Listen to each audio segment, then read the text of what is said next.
welcome to episode 1 of the Joint Operations Podcast with Brady J. Sadler, and Adam Sadler. we are twin brothers. We are creative individuals, some might say.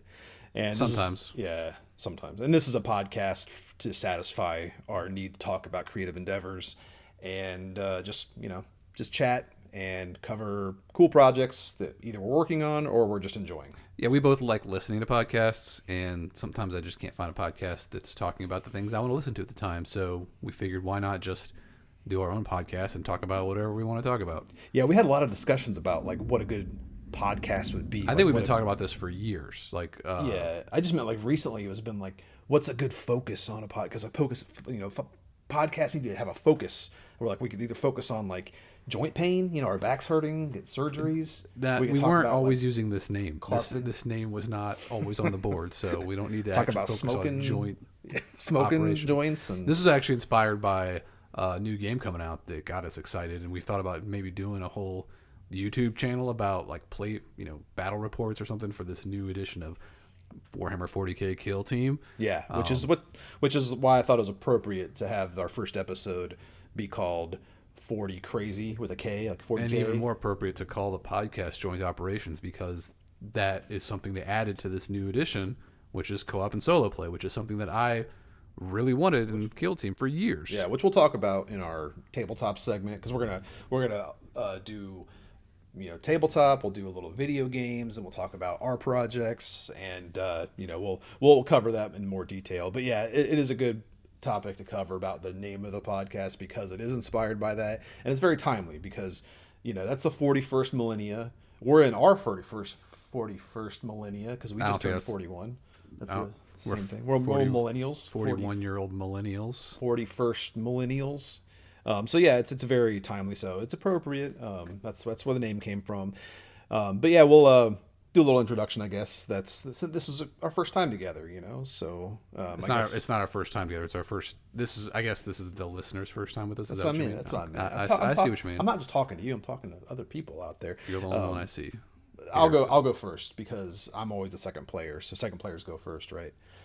Yeah. I'm Brady J. Sadler. I put a J in there because there's another Brady Sadler out there who kept posting stuff and publishing books, and I needed to differentiate myself. So I am a game designer, drummer, author, not really in chronological order. Nowadays, I'm mostly working on being an author.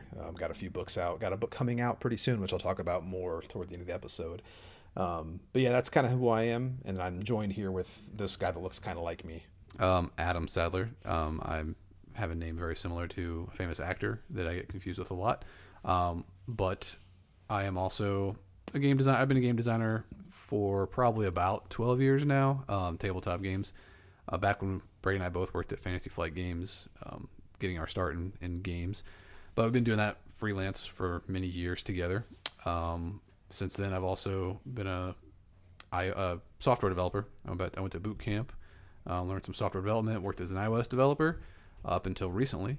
And now I'm getting back into game design these days. Yep, and maybe trying out my hand at podcasting a little bit. So yeah, well that's a stretch. I don't know if we should try that. That's a risky endeavor. We should try it at least once. It's a high bar. Like you have to have all kinds of certifications to be a podcaster. It's an elite crowd. At least interesting things to say, which I'm not sure we're quite there yet, but maybe. It grows. I mean, once you establish a cadence and you have inside jokes and people are like, oh, I get that. That's a reference to that one episode. 2 Warhammers?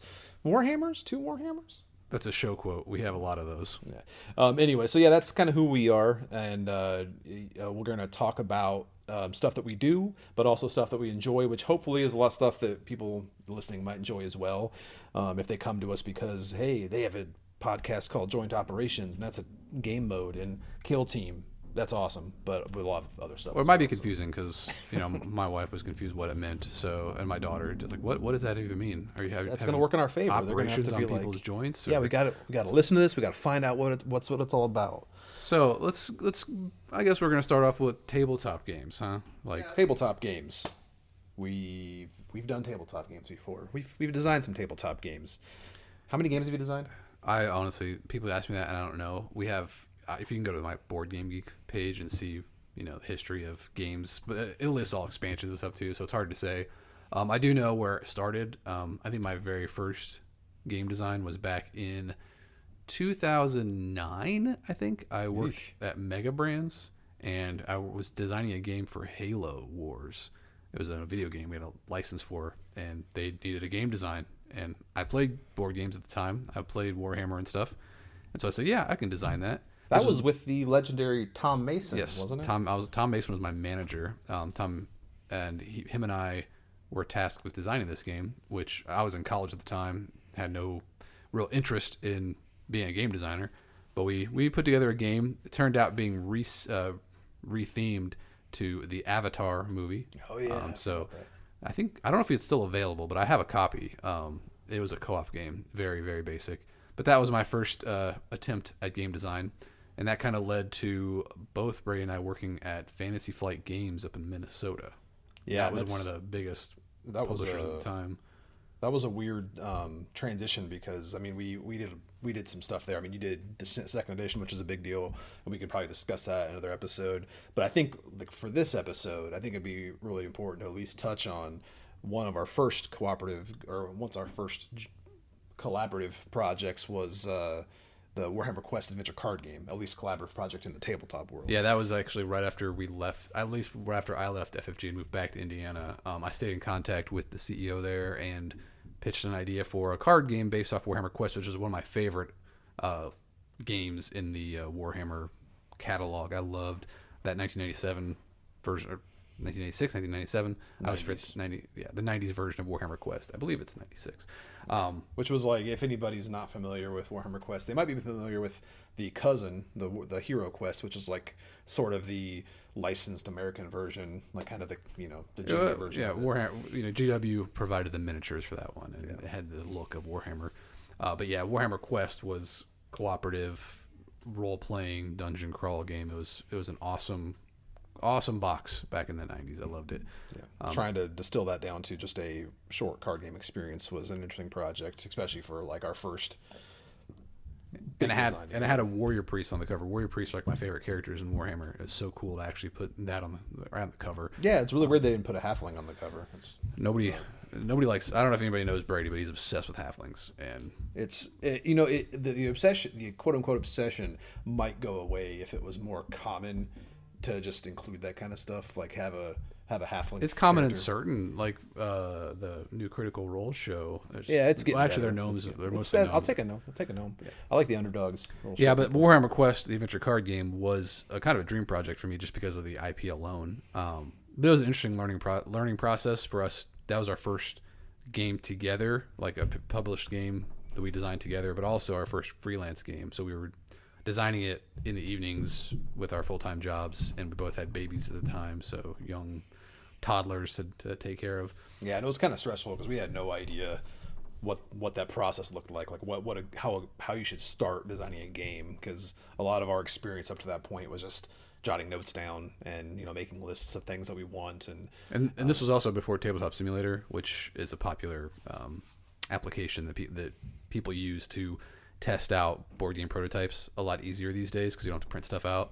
But back then it wasn't that long ago, but it was before that was popular, and so we had to print out physical prototypes and constantly update those, and it was a pain. It can be a tedious endeavor, and it only really works if you have a passion for it, obviously, because it's not like you're not getting paid by the hour or anything. So it's definitely just a labor of love, but we loved that IP, and the game turned out decent. I hear people like it. So yeah, it got really good reviews. Unfortunately, the lifetime of the game did not last very long because Games Workshop, their license agreement with Fantasy Flight Games came to an end right shortly after that game came out. So there were some expansions planned, obviously, but they didn't actually happen, which it's not great for us because we had a royalty contract and we didn't really get to take advantage of that, which kind of sucked. But that was our first, that we got our foot in the door with freelance game design, so that kind of led to us doing several other projects for several other publishers. We had all kinds of good and bad experiences in that process. Yeah, and fast forward to today, a lot of those connections we made at FFG really worked to our favor because we were kicking around an idea for a board game recently, and it didn't accelerate until just when Adam decided to start tinkering around a bit more with the game design side of things. Even though we still talk about it, we just don't do a ton of projects on the tabletop. But I have a new book coming out on the 24th of September. It's called Relic Myers and the Rhythms of Ruin. It's a horror book, very much in the vein of like Buffy the Vampire Slayer, teenage romance horror. But it's perfect for a board game setting. So we were talking about doing one, and the discussions kept escalating and escalating, especially getting closer to the release date of the book. And we reached out to one of our colleagues that we had worked with while we were at FFG, Richard Lanius, who was actually the creator of one of my favorite board games back then, Arkham Horror. That was one of the first like cooperative tabletop games we played, which is also a poignant discussion point for this podcast because cooperative tabletop gaming was relatively new to us at the time. We actually did have a joint operation with Richard Lanius previously on a fairly recent game that's actually just now coming out.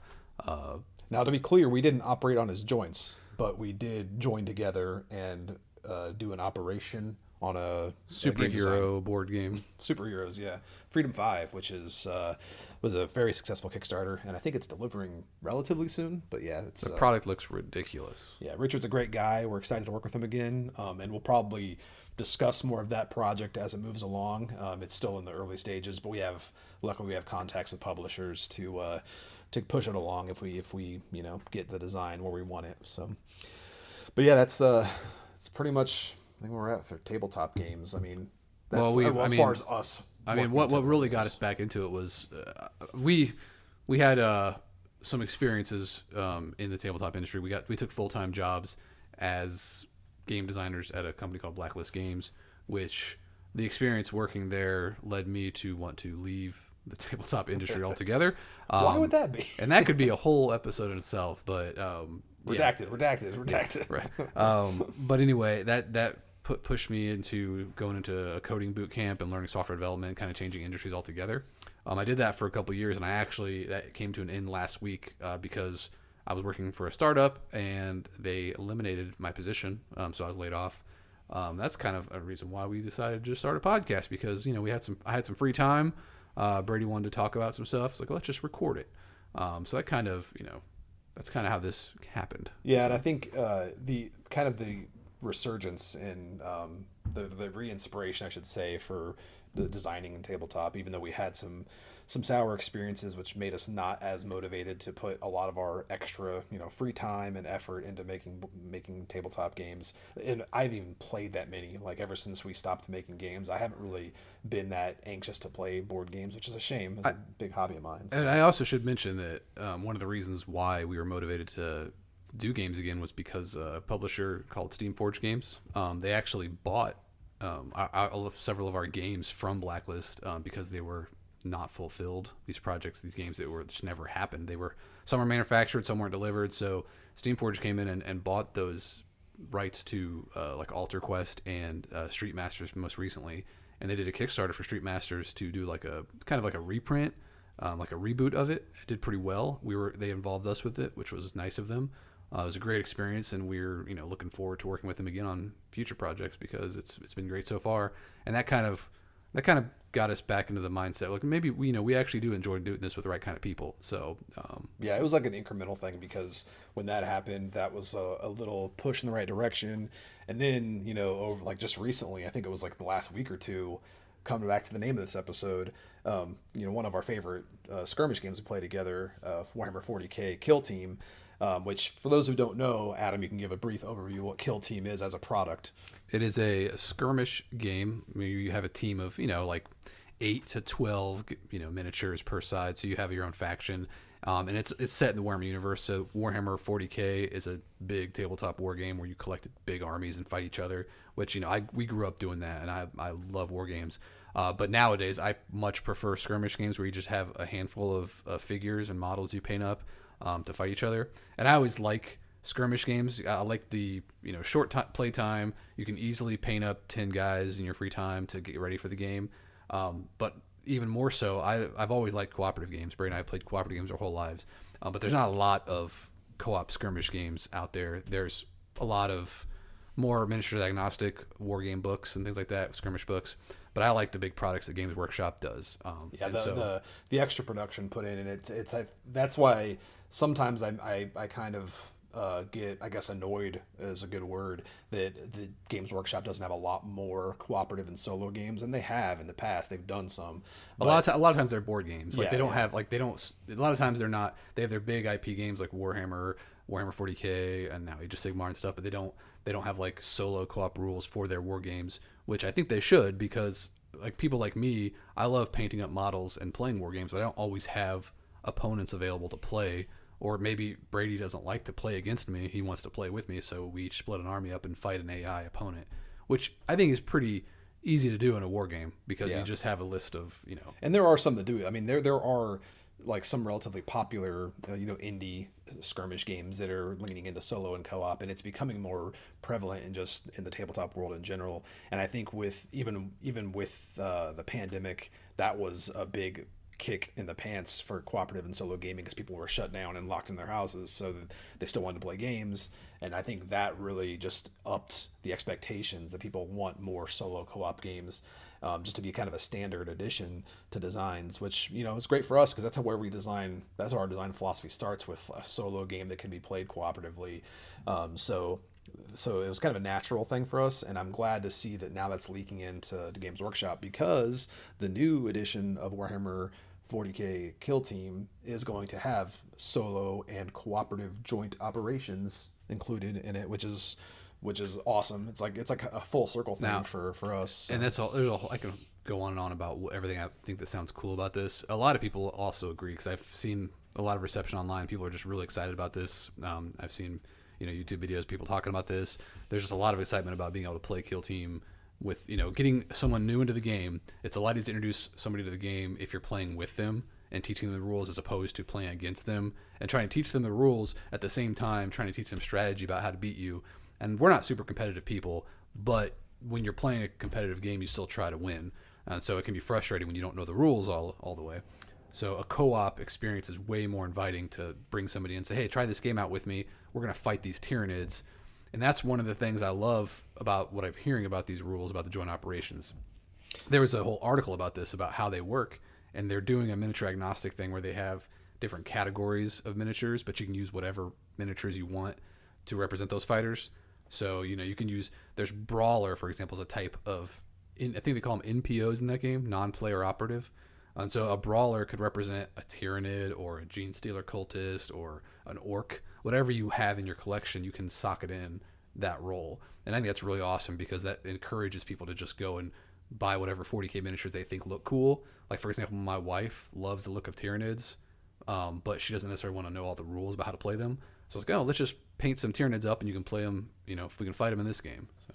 Yeah, I think the miniature agnostic thing is going to work really well in that, because when it comes to AI in games, that's one of the tricky points with design, because you want to have some interesting opponents to fight, but you don't necessarily always want that upkeep to like keep track of all these abilities that don't really affect you, because you're just getting attacked by people and you don't want to have to know everything that they're doing. So it's better to have these kind of umbrella categories where you kind of know, oh, this is a big guy, so he's probably going to do X, Y, and Z, so I should probably do this to counter that. So it kind of it streamlines things a bit, but it still keeps that variety, because you can craft out whatever NPO force you want based on those categories. But I mean, we haven't had our hands on it yet. We've just seen the previews. It's just something that we're stoked about. So it's a constant topic of discussion between us about just how we what's that word? Approach? No, when you're guessing, assumptions you're making on mechanics based on what they're providing in the preview articles. But I will say that every preview article I've seen for Kill Team has got me excited, except for the most recent one that talked about how they're going to classify some factions. Basically, just they're going to limit how long they sell factions for, because they want to bring out new factions constantly. I personally would much prefer a game that had continuous support for the existing factions. So, like, for example, if I just got into the game, but I got into it like a year after it came out, and then the faction I think looked coolest, like, for example, there was some Space Marines I thought were really cool, but that faction is classified, it's no longer available anymore because they're making room for new factions. That's a little sad for me as a customer. I'd like to have the kill teams all available for the lifetime of the game, because that's kind of, especially when it comes to lore and stuff too. Like when in a war game, you kind of want to go and check out a new faction, but you want to maybe buy a book or something to read about that faction, kind of learn what the lore is in that faction. So that was a little bit of a bummer to read, but other than that, every article has been super exciting for me to read. And fortunately, that's the boring business side of things where, that's just how they have to justify what to print, what to keep on hand and everything. So they make so many models, they got to at least, replace certain ones. So I understand that aspect, but if they just make like one printing of some Ratlings and a kill team squad, then we'll be fine. Well, you don't want like Ratlings. You would want one Ratling. Yeah. So you want an Imperial Guardsman faction with a Ratling sniper and an Ogren. Is it Ogren? Ogren? Yeah. Ogren, yeah. Ogren and some abhumans. I think it'd make it cool. It'd be a cool like mercenary squad or something. But it is a pretty good model though for like the NPO, the way they're handling the miniature agnostic thing, because it just encourages people to go buy whatever 40K models they want. So it doesn't, and also they can support Kill Team as a product line by just doing campaign boxes with enemies to fight. Like here is a box of Tyranids with special rules for how these Tyranids work, because they actually have specific rules for this campaign box. And that's way more exciting to me as a player, to get like a campaign box of enemies to fight, as opposed to just, here's another faction that I don't want to play as, but maybe my friend will buy it. That's just... Yeah, I think there's so much more possibility to make money as a business when you're selling cooperative solo stuff, because people will just keep buying stuff. Yes, I would buy every Kill Team box that came out if it was a new enemy to fight. Like, that just, as a piece of advice to Games Workshop, lean into that co-op solo mode, because that's an easy way to sell every box, because it's not a faction you're playing as, it's an enemy to fight against. And you always need more enemies to fight. Yeah, talk to your local Games Workshop, tell them, hey, where's the new Kill Team NPO boxes I can get for campaign boxes with a new NPO faction. Yeah, exactly. That's what I meant. But yeah, that's kind of where we're at tabletop wise, because we've been just stoked about that, and it's been getting us more excited about other tabletop stuff as well. And I've already gone back to backing Kickstarter projects I shouldn't be backing, just because I'm thinking more about tabletop games and just kind of rediscovering my love for it, which is great. Yeah, I'm really excited for Kill Team to come out, but I really hope it before it launches, before the pre-orders go up, that I have a new job so I can buy it. Because I'm going to buy it anyway, because I am good. But send your job leads. Send your job leads over here this way. Our excitement for Kill Team is actually kind of fueled by video game stuff, which is another topic we're going to talk about, because we have been playing the new released Warhammer 40K Space Marine 2. What's Warhammer 40K? What?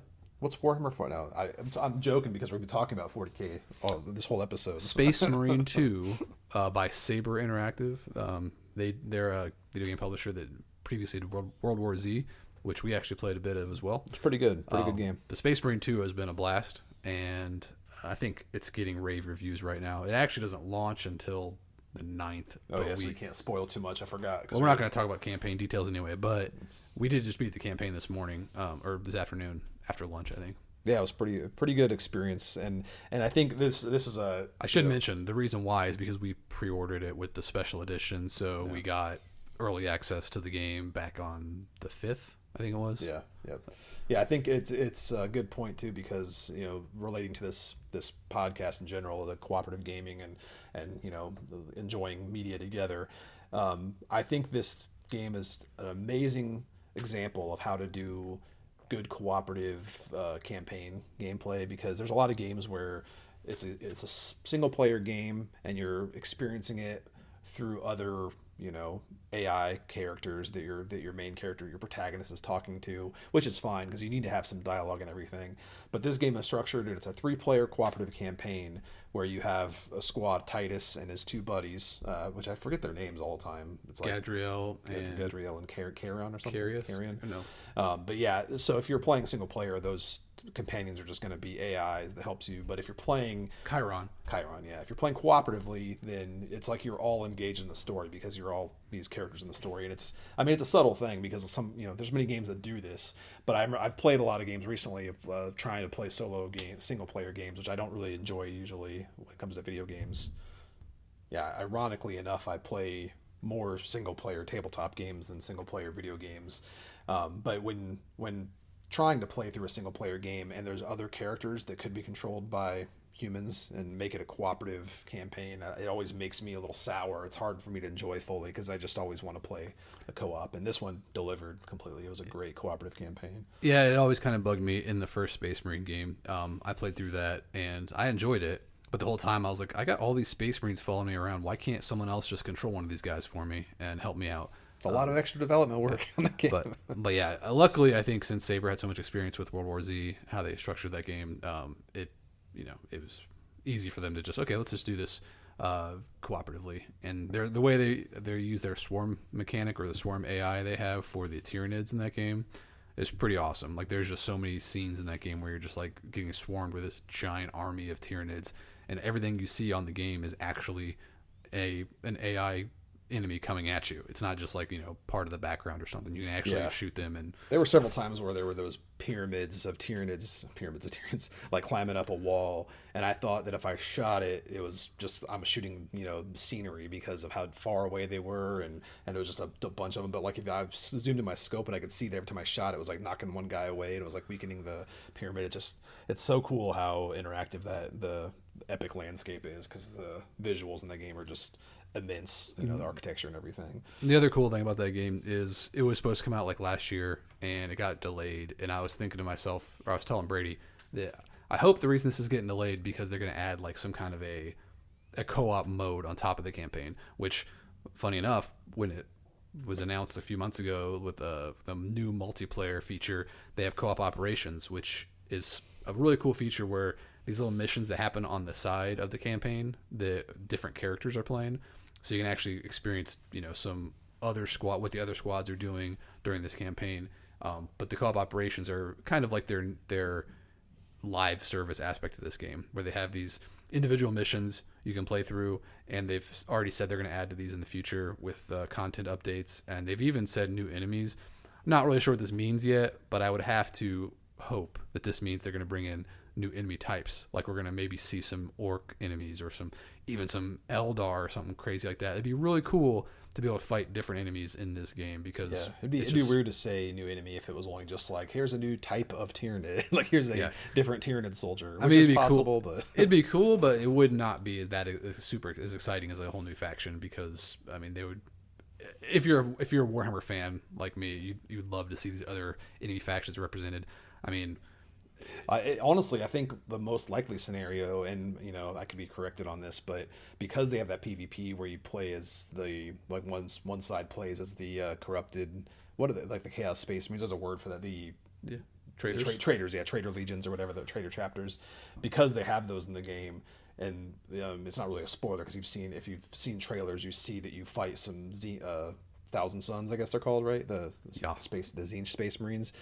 So you could assume that like the enemies they add are going to be just AI versions of the ones that you can play as in the PvP mode, which we haven't really messed with yet. I mean, I kind of want to try it. But, well, we just beat the campaign, so we're going to do some operations and then probably try PvP, because as cool as the game is, like as much as I love the game, it seems a little limited on content. Like, the game just came out, we already beat the campaign. We did play it a lot. But it's not a super long campaign, and there's only, in the co-op operations mode, there's only 6 missions to play through.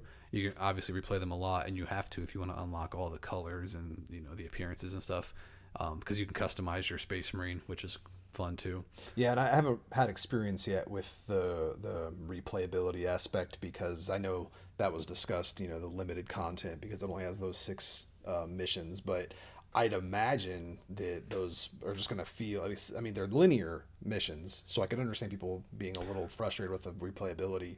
But at the same time, even though they are linear, because the maps aren't so, I don't know, if it was, it's weird, because you think of like Helldivers 2, which has got those open world maps, quote unquote open world. They're limited, but they're pretty big.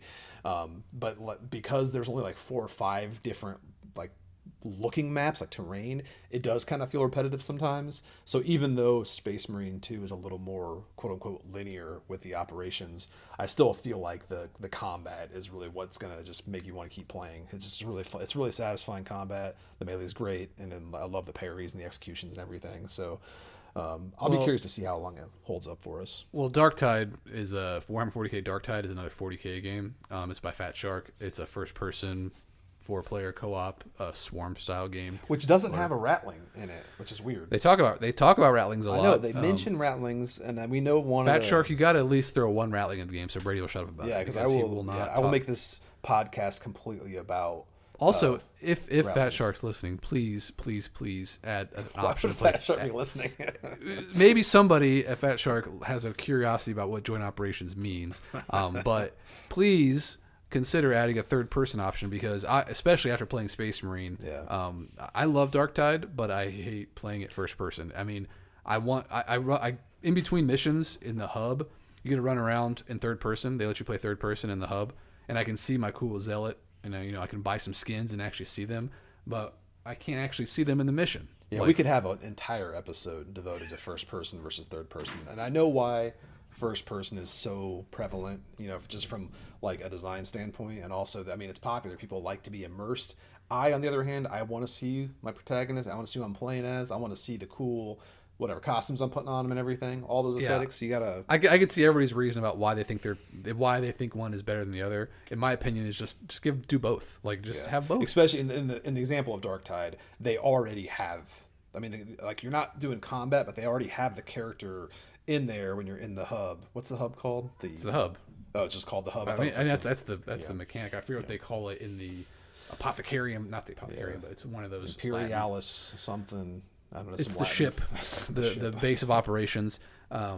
Yes, that was a sidetrack though, because you were saying Darktide. We're talking about replayability. Yeah, we played Darktide a lot, and we played the same missions over and over again because it's fun. The gameplay is fun. I love hopping in there with my zealot and having a thunder hammer and just smashing cultists and stuff with this giant thunder hammer. It's just really fun to play. So I don't really care too much about replaying the mission, especially if I have things to unlock. That being said, of course, I would much prefer more missions, more variety. So I look forward to seeing how Space Marine evolves after it's officially released. Yeah, so far it's fantastic. Like you mentioned, we've only really cleared the campaign and done a couple operations. Actually, only one operation, right? We were about to do the second one, but we took a break. Yeah, it's for me. I can't imagine getting bored too quickly on it, because there's just a lot to unlock with the aesthetics, and I'm always an aesthetics person. I want to see what kind of customization options I can get. I want to get all the green shades unlocked, all the yellow shades, and make myself look ridiculous, like a walking target, like the first one to get shot by enemies. Very gaudy, very gaudy. Bright. But yeah, overall loving it, and can't wait to play some more. So that's not all of our video game activities, but anything else we want to talk about video game wise? Because we've been playing Diablo 4 a ton. That's every time the new season comes out, Diablo 4, I'm always back in that game. So I'm waiting for I'm looking forward to next month when the season 6 comes out with the expansion. Even though there's no Crusader Paladin class, which really makes me sad. We should make this podcast just be about like what telling developers what video game content needs to be added in games. Yes, Blizzard, I know you're looking for ideas. I filled out so many surveys already, but please give me a Paladin or a Crusader class in Diablo 4. Thank you. Yeah, apparently they don't hear that often enough, but yeah, I think they get very annoyed by hearing that, especially if they read all their surveys, where I've definitely replied that multiple times. But yeah, the other awesome aspect to Diablo 4 is we played it quite a bit when it first came out. It's been a year now, right? It came out last year. Yeah. So it's we played it quite a bit, and I ended up one time, I think it was earlier this year in the spring, I bought my wife an Xbox because it was on sale. Actually, I think it was after Christmas, because I wanted to play a game with her, and I can't remember what it was now that was coming out. It was the Lego Fortnite. Yeah, because Lego Fortnite came out, so I bought my wife an Xbox, and it came with Diablo 4. And this is before Diablo 4 was on the Game Pass, so it was a good deal at the time. But now I know why they did that. But smart. Yeah, but she didn't actually even install that game until just recently. on this past season of Diablo, and she's been playing it a lot and loving it. So we've been getting a chance to play 4-player, which is nice because we used But to we just play. abandoned her when Space Marine came out, so Yeah. she's still playing that solo now. So Well, that season's done. We've cleared that. yeah, season. I think that it was season 5 was a short season, and we knew Space Marine was coming out, so I was plowing through that season fast. Kind of. Also, I'm getting a little burnout playing the Sorcerer because it's the only class I like in that game currently. So I'm looking forward to trying out this new one, even though it's not a Paladin. Diablo 4 is touchy too because this was kind of go back to tabletop because we were working on a couple projects that were really close to Diablo, and like we were talking to people who had the license for Diablo for several projects, and I was kind of spiteful about the IP in general. And I know someone's recently announced, I think it was Glass Cannon Unplugged was their name. Aren't they doing an RPG? They're doing an RPG, but they also said they're doing a board game as well. So I'm curious to see how that turns out because that'll be a fun episode to talk about translating something like Diablo 4 to the tabletop, because I wasn't looking forward to trying to figure that out myself as a designer, because if you play Diablo, it's just a big mess of stuff going on the screen. So I will say, as a game designer, I'm not a huge fan of designing like licensed board games. They come with all kinds of challenges. Warhammer Quest was an exception for me because I was so excited about that IP. But we've been presented with all kinds of different IPs in our career as designers. I think the one we took because of the money offered was Walking Dead. That was one we did that.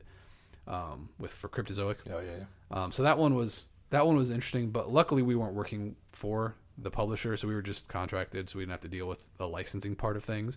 But that is a challenge where you have to get approvals for almost everything you want to do in a game, and every licensor is different, so some are more challenging than others. Yeah, even outside of just the business side of having to license things, like trying to adapt certain aspects to the tabletop is tricky because tabletop games exist to be abstractions of things, but it's human nature to want to simulate things as well. Also, people have expectations about yeah. IPs they're familiar with and things they like. They have to have certain references to everything.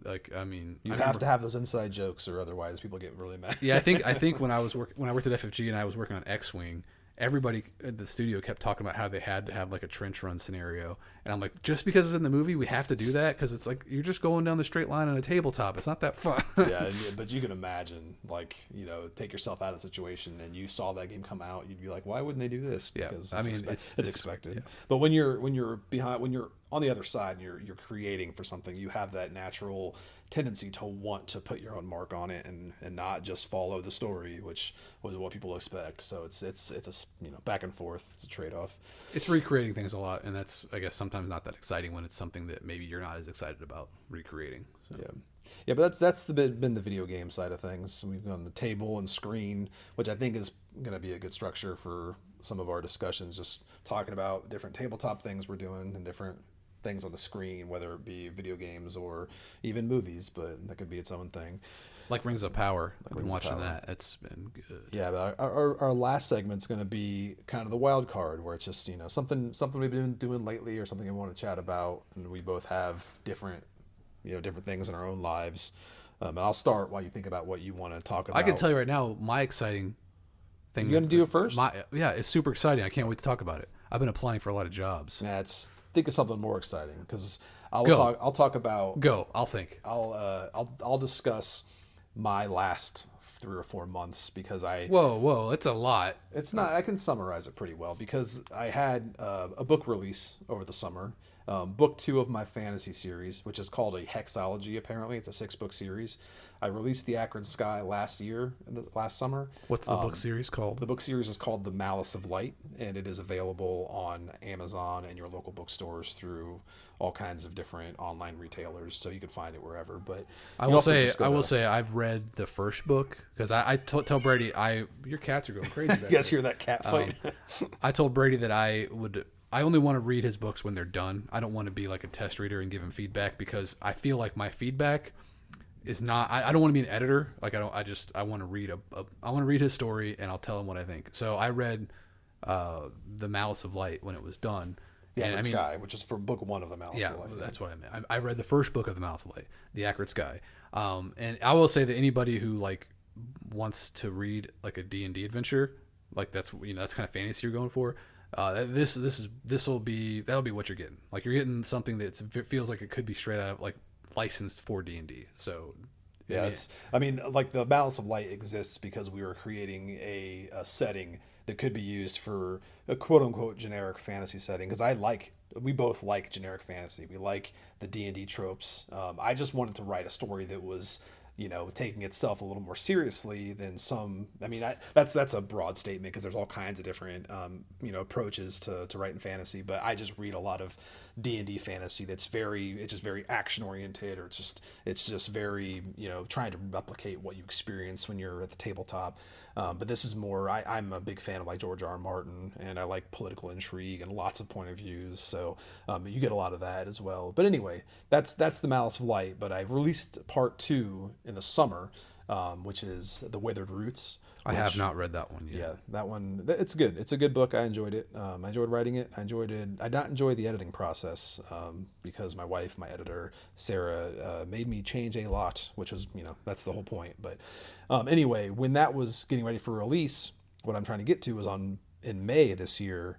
I was waiting for the cover art to be finalized so I could release the book, because I always go down to the wire where I have all my stuff written in line and I'm just waiting for art or something to set the release date. So in May, I was getting so anxious because I have a problem with this kind of stuff, these kind of things, where I can't stop thinking about something down the line. So I wanted to distract myself from the book release, from waiting for the cover art. And I decided from May 1st, I would write another novel before the cover art was done for The Withered Roots.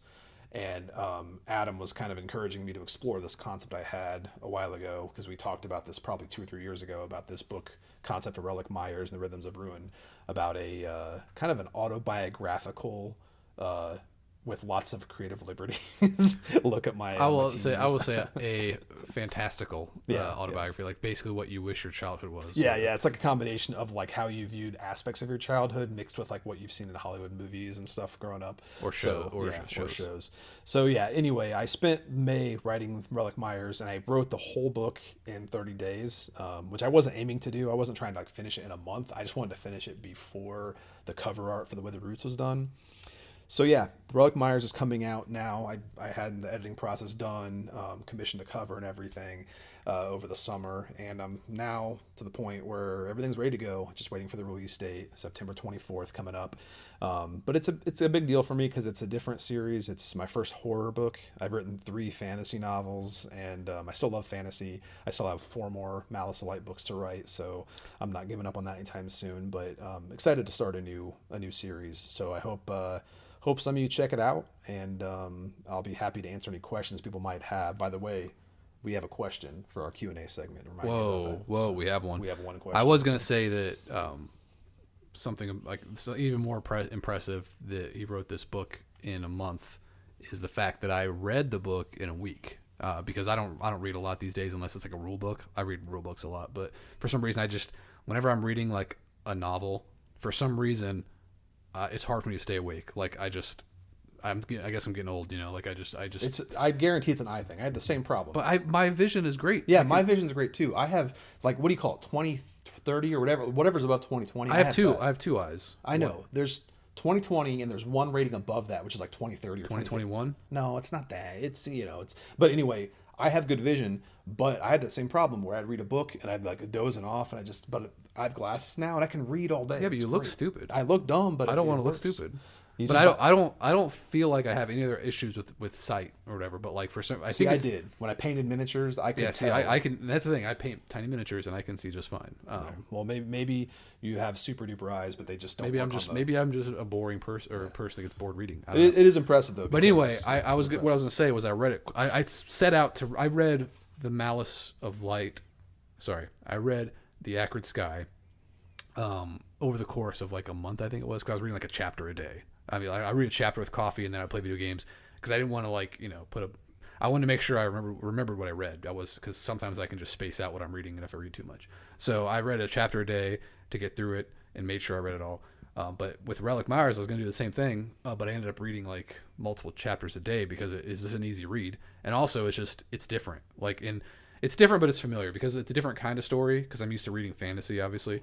I read a lot of fantasy. But this is more modern or 90s retro, like imagine Stranger Things and Buffy the Vampire Slayer kind of feel.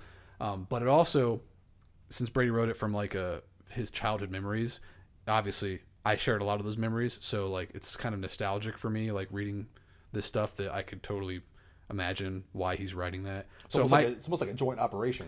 But yeah, I thought it might be like specific to me about why I read it so fast. But Brady had quite a few people that volunteered to beta read this thing, and all of them flew through it and loved it. Like and I kept telling him, I know you love fantasy because I love fantasy too, but there are just so many fantasy novels out there, and every time you get a new fantasy novel, it's a new world to learn about. Like the reader has to get into it, and they have to learn your characters, learn your religions, your settings, and all, places, and all that stuff. It's a lot to take in.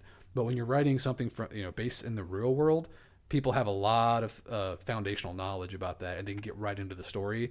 And especially if you're writing something that's like fun and quirky, especially something that's not done, like you don't see a lot of books. At least I don't see a lot of books out there about kids playing music to summon horrors from different dimensions and stuff like that. You don't see that a lot, so it's something new and unique, and something that catches people's attention. And that's why I was like, you should write, if you want to write a book and get people's attention, you got to do something besides fantasy. And maybe you catch some fans on there, they'll come check out your fantasy books, and that's kind of why I think it's a good approach. Yeah, I mean, fantasy is a very saturated market because it attracts a lot. I mean, it attracts a lot of people who, and it, plus because fantasy is cool. Yeah, the term fantasy also, not just high fantasy, because I write high fantasy, but the term fantasy is so in itself confusing because everything is fantasy. Like anything that's a story that you imagine, it's fantasy. So like the fact that there's a genre. Do you consider Star Wars fantasy? Yeah, it's every story told is a fantasy because that's the word fantasy just means it's a fantasy. Do you consider Star Trek fantasy? Never heard of it. Never Star Trek, like track and field, like running tracks. Trick. Like you're trekking. But I wanted to add one thing too because you were talking about reading. I like Star Trek, by the way. But go on. That's a different podcast. That's the Trek. I enjoy it. Go on. Speaking of reading books fast though, because I also read pretty slow. I read like a chapter with my coffee. Sometimes 2 chapters if I'm feeling daring, but I like to savor my books. But I got several people who read Merrick Myers in the span of a few days, and then Liz Davidson, who is a board game designer. She's also a podcaster. We saw her at Gen Con, didn't we? We saw at Gen Con. She read the book in like overnight. She read it in I gave it to her on like an afternoon. That's and the crazy. next morning she reviewed it. It was ridiculous, and she liked it a lot. I would quiz her about how much she remembered of that. She gave me good feedback because I had to change a couple things that she called out, and I was like, oh yeah, I should probably fix that. so I appreciated her feedback, and she just blew through it and was very, she very helpful. So it was great. But yeah, that's kind of what I've been working on and what I'm excited about, and that's going to be my probably next few weeks. So I know you, besides applying for jobs, what's cool? What's in your world? What's going on in Adam Land? Not nearly as much. So my last job, like I mentioned before, I was working as an iOS developer at a startup company called Concha Labs, and it was basically I was tasked with helping the iOS team develop an iOS app to control their customize their hearing aids for users. They could use this app to customize the certain sound profiles to the hearing aids for their own personal hearing loss needs. So I did this for a couple of years. This was my first software development job. I got it right out of boot camp.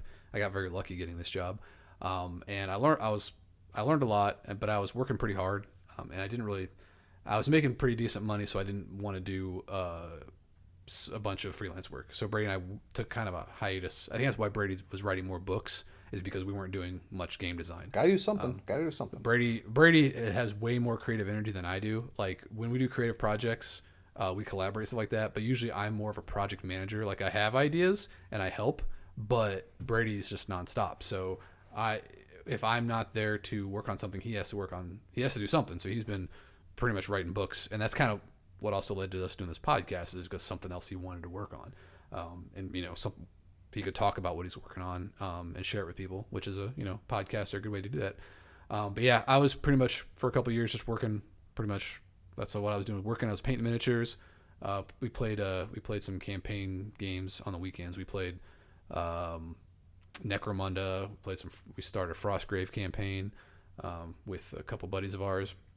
So basically just painting miniatures, coding apps, and dipping my toe back into game design. We did some work on Street Masters for Steam Force Games, and we've been talking about doing something else. We got a couple games in the works. We should ask them if they want us to talk about that on here, because that'd be kind of cool. Yeah, Steam Forge, if you're listening, because everybody's listening, right? Like everyone listens. Everyone's subscribed in the world, because I added everyone's email address to this newsletter. So yeah, maybe we can talk to them, and if we're gonna do something with them in the future, maybe they'll want us to talk about it. So that'd be kind of cool. But yeah, that's pretty much it. And also reading some of Brady's books, obviously. But yeah, what's your favorite chapter so far in Withered Roots?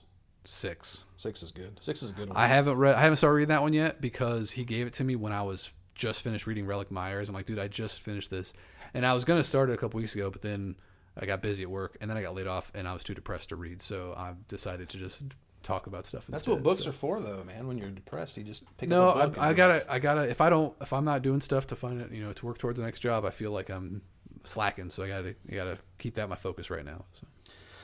So the other thing we could talk about is just like one thing we watched recently that was really cool. Just pick one, because I think mine right now is, I'm going to steal yours. I'm going to talk about The English Teacher, because that English Teacher is a great show. Just started off on, I think FX is the network, but it's on Hulu.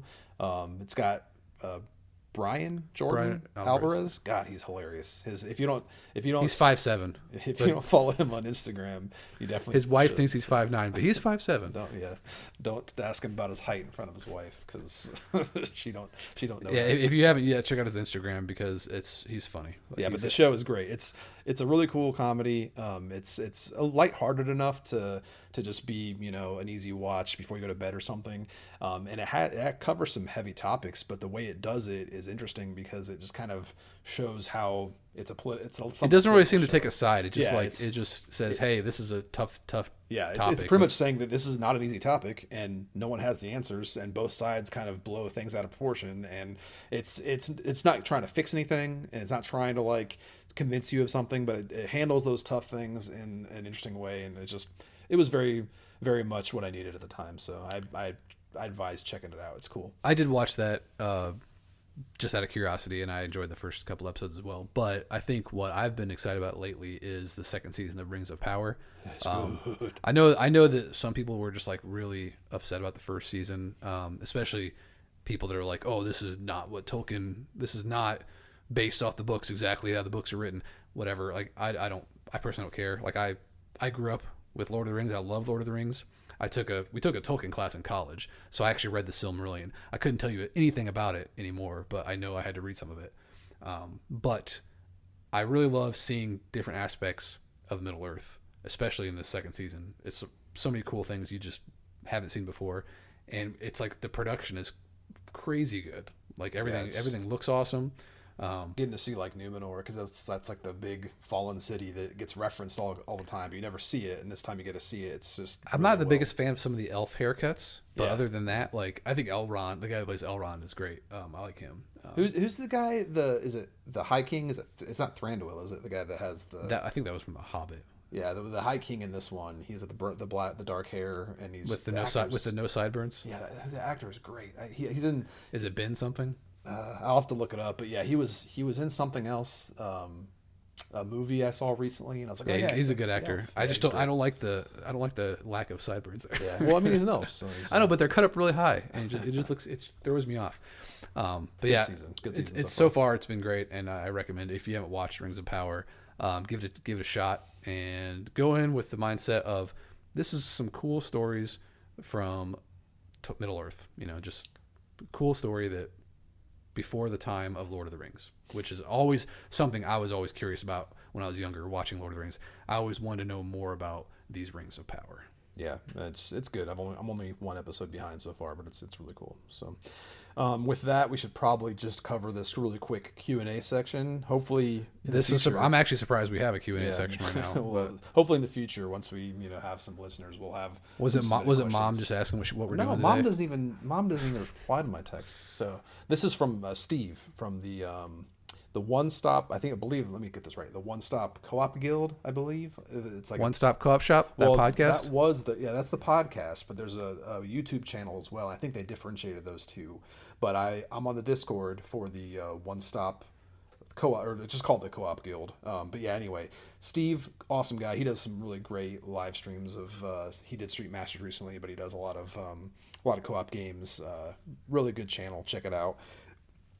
Excuse me. But he asked us which games jumped out to both of you at Gen Con.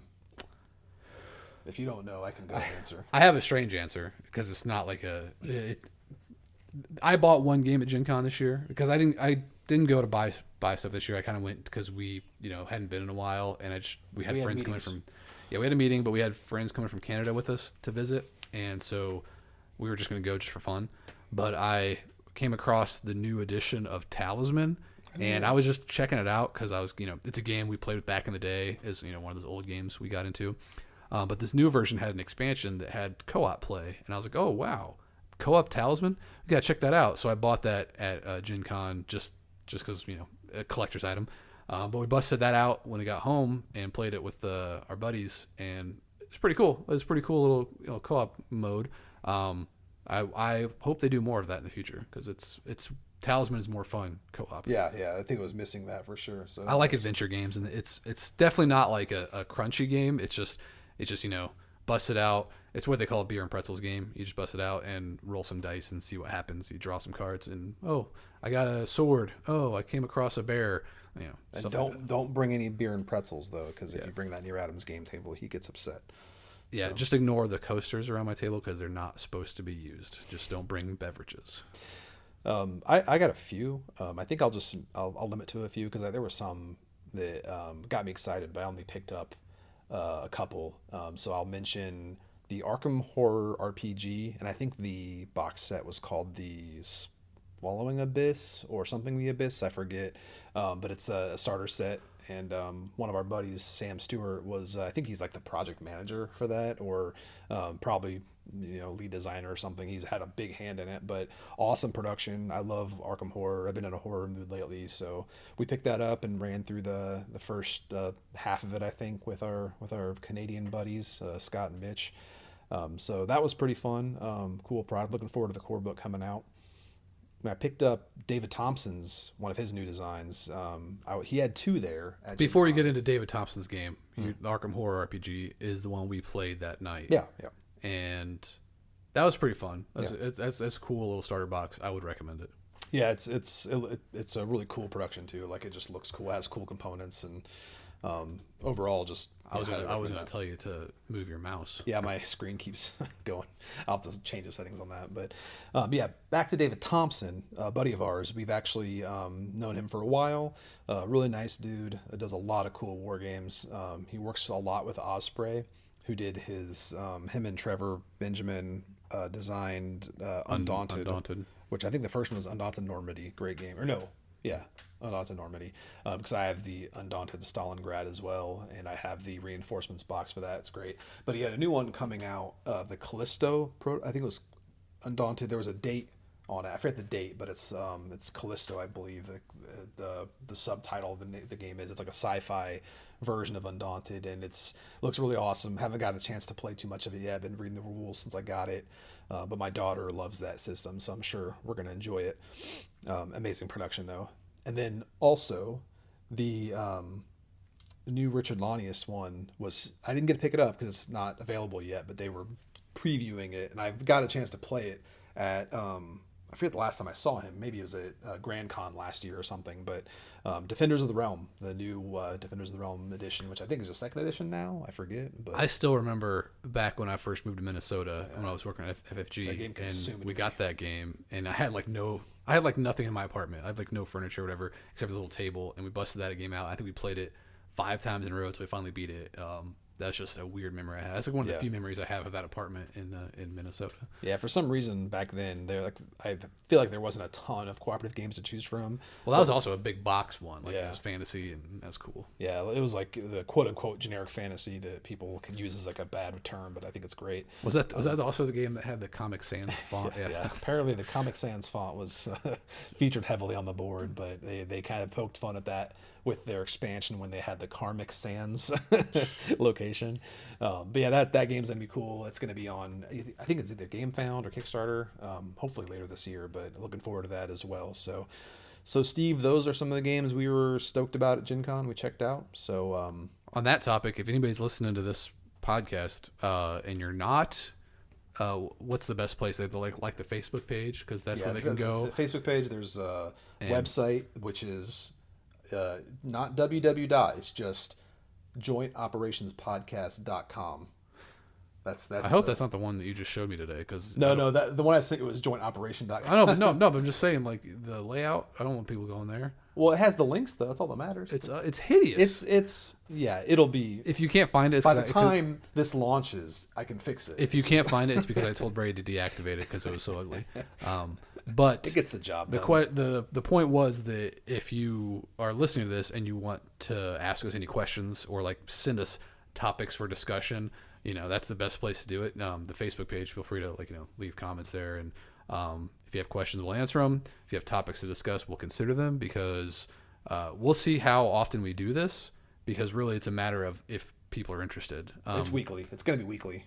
So gonna shove it in your throats weekly. We can try to make it weekly, but if I don't feel like talking to Brady, maybe we'll postpone it. But we'll see how much demand there is for us talking about stuff.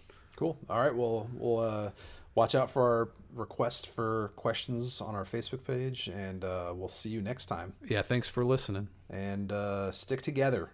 It's rough out there. See ya.